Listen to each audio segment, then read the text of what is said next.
If Social Security feels confusing, you're not alone. These are 5 questions we're asked the most about it, plus the answers people often get wrong and the internet gets wrong.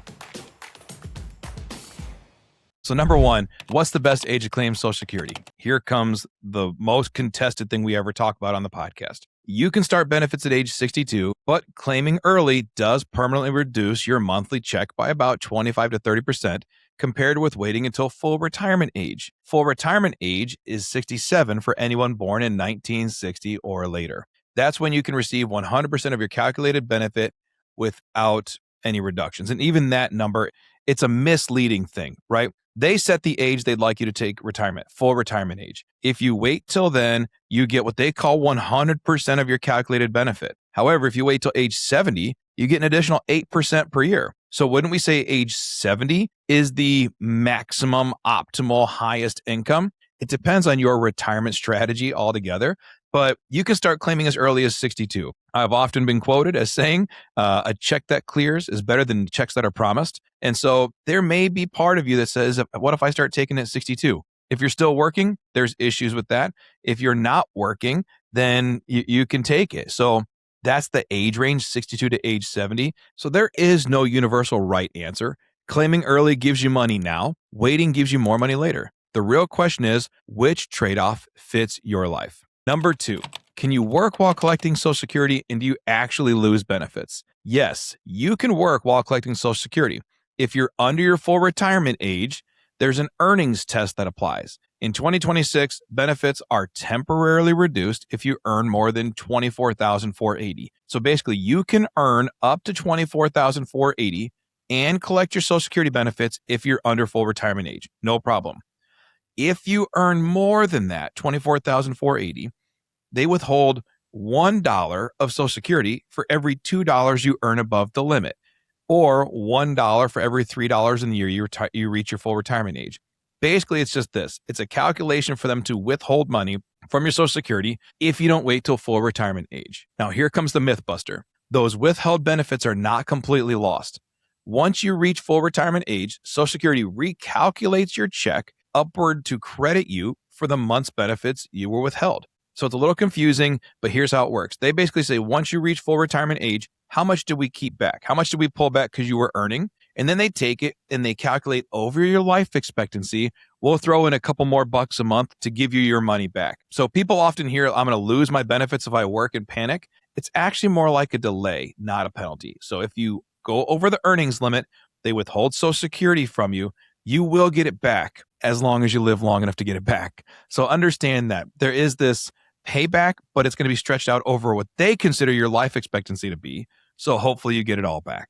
Number 3, how do spousal Social Security benefits work? Well, a current spouse can receive up to 50% of the worker's benefit at full retirement age, even if they never worked, as long as the worker is already collecting. So my wife, Kimberly, and I, she stays home with our kids. I go to work. If we both get to full retirement age and I collect my Social Security benefits, when she reaches full retirement age, she can collect 50% of mine. It doesn't affect my benefit whatsoever, but she can get up to 50% as long as she waits till 67, her full retirement age.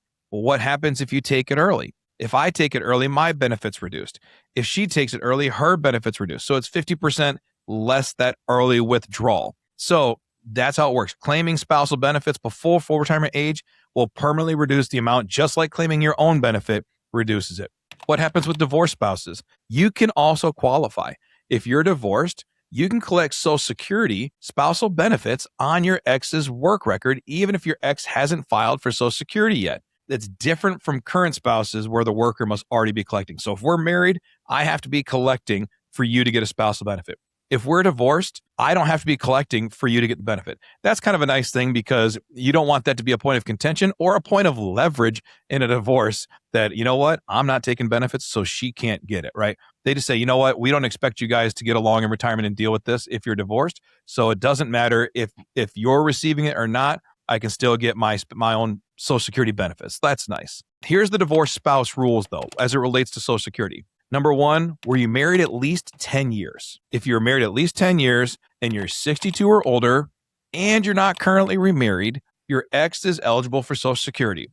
That's one of the big ones there. If you're married for at least 10 years, you're 62 or older. Now, this is the divorced spouse, right? So again, in our situation, if Kimberly and I were divorced and she is trying to claim off of my benefit, if we were married at least 10 years, which you've already knocked that out, you're 62 or older, if Kimberly's 62 or older, if she's not currently married, if I'm eligible for Social Security and if the ex does not have to be collecting benefits. So if I'm not collecting benefits, she still can do it. I don't have to be notified for Kimberly to collect benefits. It does not reduce my benefit. So it's completely separate.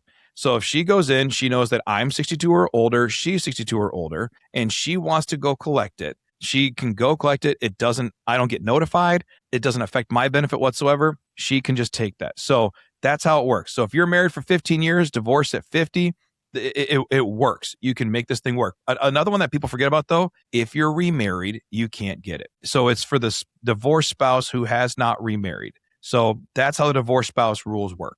Number 4, do you pay taxes on Social Security benefits? Some people do, some people don't.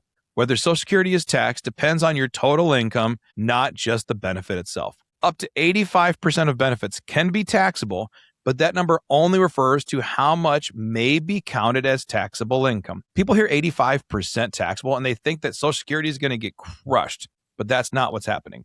It does not mean you lose 85% of your check. It means that 85% of the benefit may be counted as taxable income in your tax return. You still receive 100% of your Social Security payment, but you're going to owe taxes on it potentially. Taxes often come as a surprise when people work while collecting, take retirement withdrawals, or even when a spouse passes away and the income rules change because you become a single filer.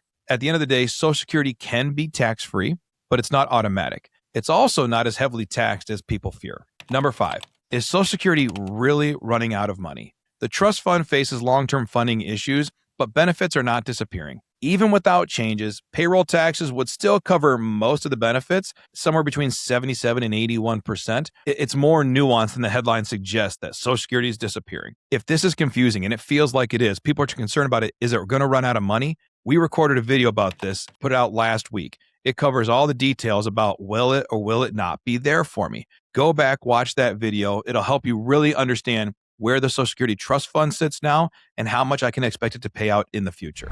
There are hundreds of ways to file for Social Security benefits, so it can obviously feel overwhelming, and you likely have many questions. We can help you get answers. Reach out to us at michigansretirementcoach.com or click on the link below.